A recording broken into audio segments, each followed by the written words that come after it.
Assalamualaikum warahmatullahi wabarakatuh. Jadi saya Miras. Hari ini akan membimbing anda cara-cara untuk melakukan sketch. Jadi pertama sekali saya nak bagi tahu dalam video tutorial pada kali ini saya akan lebih banyak menggunakan peralatan-peralatan tradisional seperti pen dan juga sketchbook lah. Jadi sebelum tu kita kena tahulah peralatan-peralatan yang sesuai untuk kita gunakan semasa melakukan sketch ni kan. Jadi benda yang paling penting sekali mestilah pensel atau mechanical pencil. Yang kedua, outline pen. Outline pen ni biasanya saya gunakan untuk melakukan sketch dengan lebih detail lah. Kalau saya nak menghasilkan outline yang lebih tebal dan melakukan perbezaan shading dan lighting tu, saya akan gunakan outline pen ni. Berbeza pula dengan pensel yang mana dakwanya lagi cair kan. Jadi outline pen ni kan dakwanya lagi pekat, jadi saya lagi suka lah gunakan outline pen. Selain tu boleh juga gunakan outline pen lagi tebal.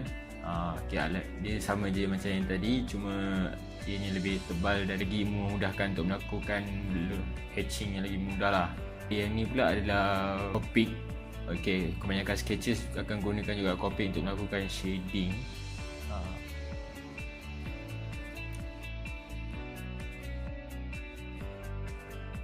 Yang kedua adalah white pen. Tak banyak artis yang menggunakan white pen ni. White pen ni biasanya digunakan pada sketchbook yang gelap, yang sketchbook hitam ataupun pada sketchbook yang bukan warna putih lah kertasnya. Untuk sketchbook pula macam saya gunakan adalah sketchbook yang biasa-biasa je. Saya tak gunakan sketchbook yang mahal. Yang ni agak saiz besar. Jadi kalau nak saiz yang lebih kecil, bolehlah bawa satu sketchbook yang lebih mudah untuk dibawa. Macam yang ni boleh muat satu tapak tangan je, jadi mudahlah untuk saya bawa ke mana-mana.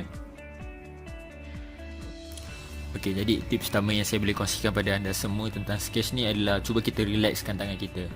Kita cuba relaxkan jari jemari kita tu, kita buat scribble, conteng-conteng atas tu kalau kita tak ada idea. Sebab tak lama lepas tu nanti mungkin kita akan dapat inspirasi, kita akan nampak daripada garisan-garisan tu satu benda yang kita boleh hasilkan lukisan atau sketch.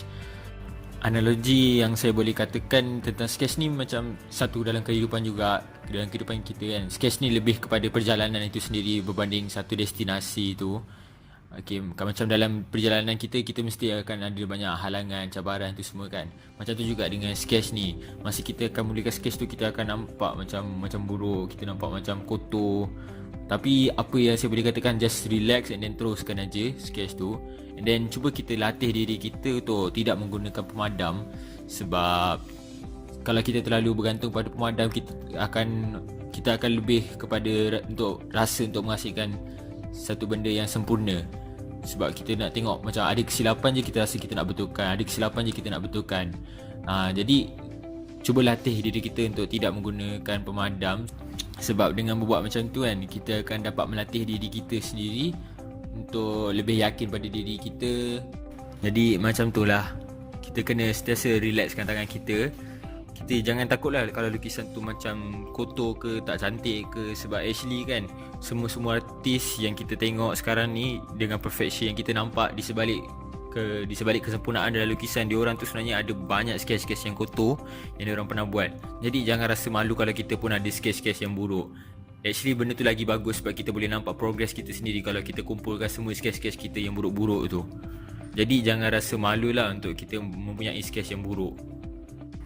Tips seterusnya yang saya boleh kongsikan adalah dengan melakukan brainstorming. Maksud saya kat sini melakukan brainstorming ni adalah dengan kita sentiasa mencuba benda-benda baru. Dalam artis ni kita kena ada sifat sentiasa ingin mencuba benda-benda baru. Sebab kita tak boleh berasa selesa dengan apa yang kita dah buat kan. Macam contoh kita nak hasilkan satu ilustrasi tu, kita tak boleh terus kita rasa idea pertama kita tu adalah idea yang paling bagus.